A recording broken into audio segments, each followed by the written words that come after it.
Valles British Prime Minister David Cameron has admitted that he and his wife owned shares in the offshore trust set up by his late father, who was named in the so-called Panama Papers scandal.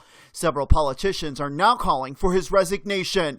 Cameron made the admission on Thursday evening in an interview with ITV, saying he owned 5,000 units in Blairmore Investment Trust from 1997 until 2010.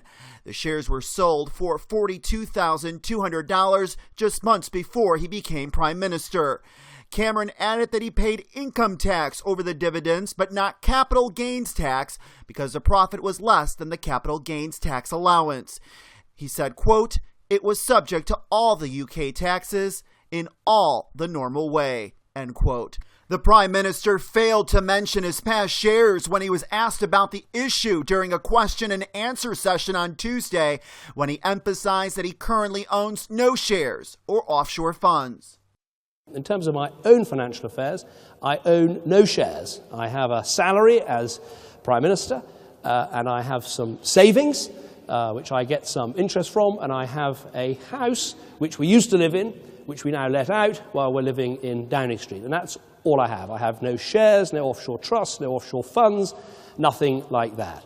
Responding to Thursday's revelation, Member of Parliament John Mann of the Labour Party called on Cameron to resign immediately, saying, quote, "He covered up and misled. How he got his shares is irrelevant. He has no choice but to resign," end quote.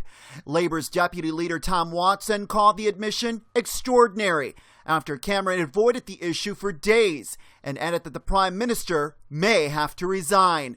And earlier this week, Labour leader Jeremy Corbyn called for an independent investigation after news organizations investigating the so-called Panama Papers linked Cameron's late father to Panamanian law firm Mossack Fonseca, which is one of the world's biggest offshore specialists.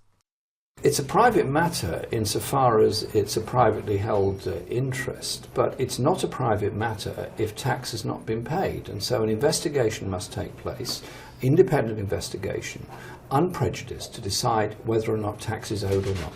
But do you think the PM should disclose it?